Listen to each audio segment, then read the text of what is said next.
Pankaj Sharma, Schneider Electric's Global Executive Vice President, Secure Power Division, discusses the sustainability gap, with too many organizations talking up their environmental credentials, but failing to implement the necessary actions. Right, so we're going to talk about sustainability, various angles of that in regard to the data centers, and we're starting with sort of slightly high level stuff. So it'd be good to discuss the Security and Exchange Commission in the States.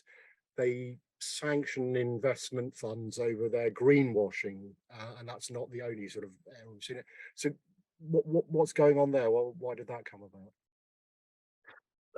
So you know, there's obviously a level of detail in that which I don't want to get into here, because I guess that's not the point of your question. Your question is, so what is really happening from a greenwashing point of view? I think if you take a step back, when you think about the investment community in general, for the longest period of time, it was very driven on P&L and strategy, right? How much money are you making, and and what's the strategy for the future? And so hence, what does that do to your shareholder return? That has actually changed dramatically, I think, over the last couple of years. When I say couple of years, I mean really last 3 or less than 3 years. Now, the pressure there is that if we really have to work collectively and save the planet, then our investments, which we are making, have to be driven towards really helping save the planet from a decarbonization point of view, right? And this is valid for every government, every company, every country, etc. Now, so with that as a pressure, and that becoming an integral part of how investment communities are looking at various companies in general, it's suddenly become a huge pressure for organizations to show how they're going to decarbonize their own operations and their own ability. So the scope 1, 2, 3s, etc. In that process, because it's become like a massive rush, because it's detrimental to the future of your company's financial results, there is this concept which is coming up, which is called greenwashing. What it basically means is that I don't really know what I'm going to do, but I still have a plan, and I'm just going to put that plan out there. And now, how do you break away between companies which actually have a real plan and are executing on it versus companies who are just saying it, right? And that's where SEC is one example, and I know it's happening in Europe as well. The regulatory organizations are coming and they're saying that, look, you can't do that. If you have a plan, I need to know how you're executing on that plan, and I'm going to go down to the bottom of it, not just at a high level saying I'm going to decarbonize by reducing so many million tons of carbon from my operations. Okay, that's just a number. That's an ambition. How are you going to do it? What are you actually doing towards it today, etc. So that's really what's happening. Now, the level of detail on what kind of sanctions is happening in US versus in Europe, etc., and some other parts of the world, I mean, again, I think that's a matter of detail, but that's the high level concept, if you will, Philip. Okay, yeah, and on a sort of related note, I mean, there's lots of obviously report surveys out there, but I saw one from Inmarsat, had a report that said over 3/4 of business leaders don't believe their peers' ESG reporting. And I'm just wondering again, if you know anecdotally, or you've looked into it, how much of a problem we face between the sort of those ESG claims and the actual reality of what companies are doing. Yeah, I mean, look, there is no scientific data behind this, frankly, I have to admit. I mean, and neither do I have any scientific data behind this. But yeah, there is definitely a lot of talk today that what is the reality, right? I mean, you have a claim, but can you really substantiate that claim? And I'll give you an example. So when you think of Schneider Electric as a company, when we talk about decarbonization, we go to the last product and that product's carbon emission, right? And the profile and how we're going to change the design so that over the next, our commitment is till 2030 as a company, which we've taken decarbonize, over the next part of the life cycle of the product, how it's going to help reduce the emissions, right? So that's the level of detail. Now, when you have a level of detail at that level, we are able to talk to it. So by the way, just for your knowledge, Philippe, it's called PEP, it's called Product Environmental Profile, right?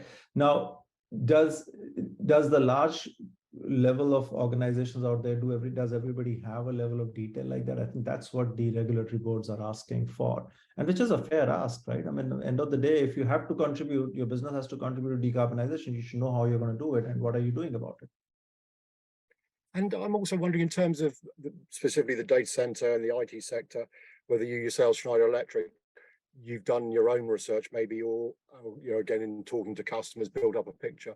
Do you see a sustainability gap, if you like, and if so, how large or how much of a problem is it? Yeah, we actually did run something called a sustainability research recently. I mean, of course, we used some of the leading organizations to help us do that. But the key findings we had from there were, especially in our industry, were that almost 26% of the participants, they have self-identified their full life cycle program, which covers the full infrastructure, right? So that's the good news, but it's only 26%. But only 14% are actually taking actions to implement that sustainability program. And almost 22% of participants are not even addressing sustainability as a major focus. Now, they have efficiency initiatives, etc., to improve their operations, but it's not really driven by sustainability in particular, right? So now there are details of this research we can share with you offline, but this is the reality when we spoke to almost 1,000 plus participants from cloud co-location companies, from IT channel community, and from enterprises. And I'm just wondering as well, I mean, do you think therefore there's a suggestion that companies are sort of keen that, I won't say they rush out, but they put out their sort of sustainability roadmap, and then at least they can show it to everyone, look, this is all the marvelous things we're planning to do. But then, as you say, the execution is a little hazier because they're not putting any firm dates or deadlines. So they're saying, yeah, we're going to do all this great stuff, but we're not going to tell you when, kind of. Exactly. And that's the whole point, right? And that's why greenwashing is a challenge today. And that's why the regulatory organizations in different parts of the world are coming up by saying, okay, no, you have to be able to prove it. Only then we will qualify your claim of ambition and how you're going to execute on it. And do you think there is a desire within, I mean, business generally, but we're talking specifically data center and IT, which clearly is one of the largest energy users out there as a sector. Do you think there's a desire to make some meaningful commitments and/or even introduce some kind of standard way of reporting on ESG objectives, plans, etc.? Do you think that's possible, or is it big because we're talking global, etc.? It's just not going to happen?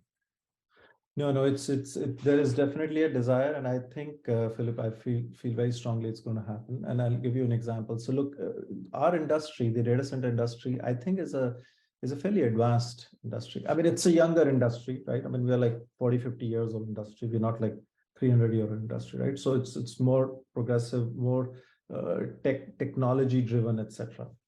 If you think about efficiency and go back in time, we used to have something called PUE, right? Power utilization efficiency. Now there is a reason we had that as an industry, because we wanted to make sure that whatever power we are taking from the grids, different type of grids, how much of that is actually getting utilized for the data center infrastructure and compute, right? So that's the reason we had PUEs, and we were intentionally going after the PUEs to reduce the PUE. Now, the closer to 1 is the best thing to do, right? I mean, of course, 1 is impossible, right?